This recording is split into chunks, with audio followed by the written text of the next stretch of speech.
Hey students, good morning to all and welcome to my channel Educational Vibes with Madhusmita. आमे पूर्वरु standing up for yourself रो part 2 को cover up करथिले तार text को आ मध्य मो क्वेश्चन आंसर भी कवर अप कर देथिली. आज कोन पढिबा ना तार पार्ट 3 रो टेक्स्ट को कवर अप करिबा देन आमे आर नेक्स्ट रे आर क्वेश्चन आंसर डिस्कस करिबा. ओके पार्ट 2 रो वीडियो रो लिंक मु वीडियो रो डिस्क्रिप्शन बॉक्स रे दे देबी तुमे माने जाई कि चेक करि दबो.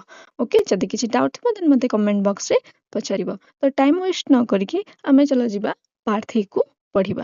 आमे पार्ट 2 रे कोन पढितिले ना रेड विषय रे पढितिले. रेड किपरि देखुतिला, रेड माने स्ट्रीट रे किपरि रूल करूतिला.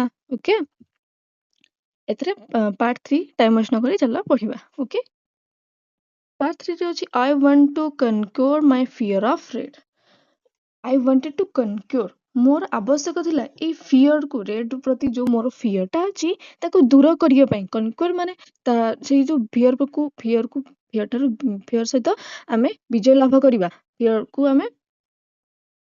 କୁ କିପରି ଦୂରେଇ ଦେବା. ମୁଁ ପର୍ଟିକୁଲାରଲି ମୋ କଥା କହୁଛି କି ମୁଁ କିପରି ସେ ଫିୟର ରେଡ ପ୍ରତି ଯୋଉ ମୋର ଡରଟା ଅଛି, ମୋ ଭୟଟା ଅଛି, ମୁଁ ତାକୁ କିପରି ଦୂରେଇ ଦେବି. So I wrote a poem about him. ତେଣୁ ମୁଁ ଗୋଟିଏ poem ଲେଖିଲି କାହା ବିଷୟରେ ନା ରେଡ ବିଷୟରେ. This was my first piece of journalism in verse. Verse means poem. ଏହା ମୋର ପ୍ରଥମ ଜର୍ନାଲିଜିମ ର ଗୋଟେ ପ୍ରଥମ ଲେଖା ଥିଲା ଯୋଉଟା କି ମୁଁ poem ରେ ଲେଖିଥିଲି. By the next day କଣ ହେଲା ନା the whole street knew it by heart. ଲୋକ ଏଇ ହୋଲ ଷ୍ଟ୍ରିଟ୍ ରେ ଯେତେ ସବୁ ଲୋକ ଥିଲେ ସେମାନେ ହାର୍ଟରୁ ହୃଦୟରୁ ଏହି କବିତାଟିକୁ କଣ କଲେ ନା ପସନ୍ଦ କରିବାକୁ ଲାଗିଲେ. and exulted with trembled hatred. Okay ଏବଂ ସେମାନେ କଣ କଲେ ନା ହୃଦୟରୁ ଘୃଣା କଲେ ରେଡ ପ୍ରତି. ଓକେ ବହୁତ ଖୁସି ହେଲେ. ସେ ମାନେ କଣ କହିଲ ଲୋକମାନେ ସେ ଯୋଉ ପଏଣ୍ଟଟିକୁ ପଢିଲେ ଦେ ଯାହା ହଉ ଗୋଟେ ରେଡ ବିଷୟରେ କିଏ ତ ଗୋଟେ ମୁହଁ ଖୋଲିଲା, ସେମାନେ ବହୁତ ଖୁସି ହେଲେ. ଓକେ trembled hatred means ହୃଦୟରୁ ଘୃଣା ଅନୁଭବ କରିବା, ଫିଲ୍ କରିବା. Okay eat is an emotion. Okay next ତାପରେ ଲାଇନ କୁ ଯିବା. one morning on my way to school. one morning ଗୋଟେ ସକାଳେ କଣ ହେଇଛି on my way ଯେତେବେଳେ ମୁଁ ମୋ ସ୍କୁଲ କୁ ଯାଉଥିଲି ମୋ ବାଟରେ କଣ ହେଲା ନା I suddenly came upon red. ମୋର ରେଡ ସହିତ ହଠାତ୍ ଦେଖା ହେଲା and his lieutenants ଆଉ ତାର ତା ଅନୁଗାମୀ ଯୋଉ ସାଥୀ ସବୁ ଥିଲେ ତା ସହିତ ରେଡ ଆଉ ତା ସାଥୀ ସହିତ ମୋର ଦେଖା ହେଲା. His eyes seemed to bore through me. Okay ତା ଆଖିଟା ପୁରା ମତେ ଏମିତି ପର୍ଟିକୁଲାର ମତେ ହିଁ ଅନେଇଥିଲା. ତାପରେ ଆଉ କଣ କହିଲେ ନା the poet he drawled smilingly crookedly. So you write verses, do they rhyme? ଆଚ୍ଛା ସେ ଏମିତି ଘୃଣା ଭାବରେ ଅନଉଛି ଆଉ କଣ କହିଲା ଓ ଦ ପୋଏଟ ହି ଡ୍ରଲ୍ଡ means କଣ ନା ସ୍ପିକ୍ ସ୍ଲୋଲି ଧୀରେ କହିଲା ଓ ଦ ପୋଏଟ ସ୍ମାଇଲିଂ କ୍ରୁକୁଡଲି ମାନେ କଣ କହିଲ ବ୍ୟଙ୍ଗ ଭାବରେ କହିବା.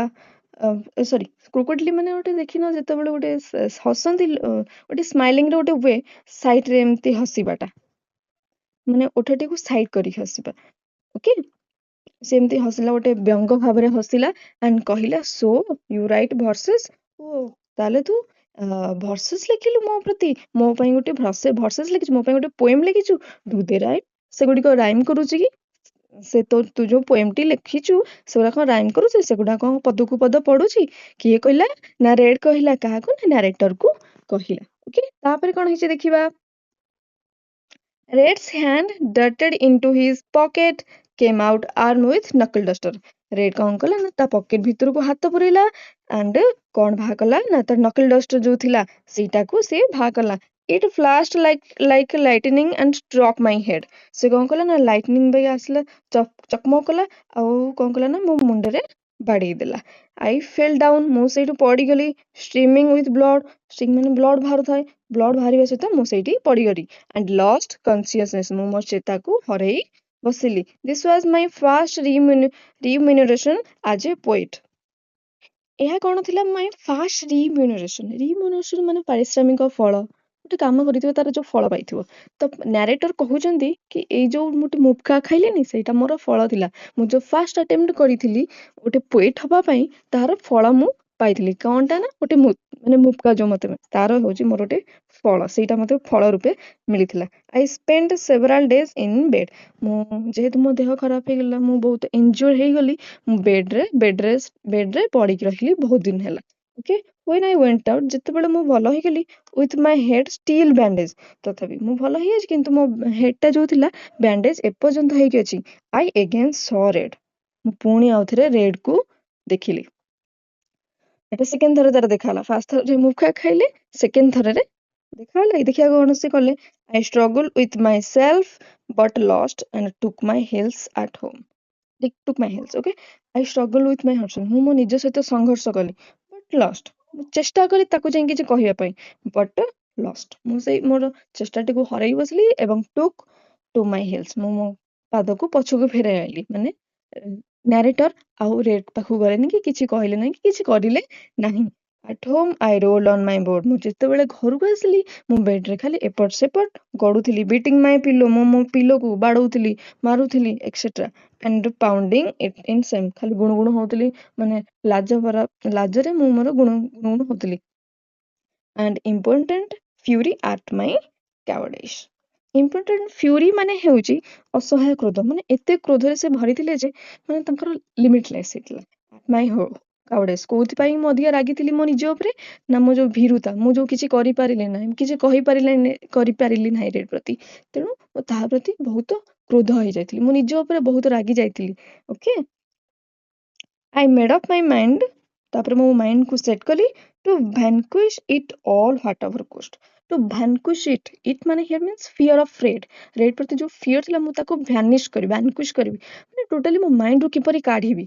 it at whatever cost, ଯାହା ହେଉ ନା କାହିଁକି ମୁଁ ଏଇ ଫିୟରଟାକୁ ମୋ ମନ ଭିତରୁ କାଢିବି। ରେଡ୍ ପ୍ରତି ଯୋଉ ମୋର ଫିୟର ଅଛି ସେଇଟାକୁ ମୁଁ କେମିତି ମୋ ହୃଦୟ ଭିତରୁ ହାର୍ଟରୁ କାଢିବି ଏବଂ ଷ୍ଟ୍ରଙ୍ଗ କେମିତି ହେବି।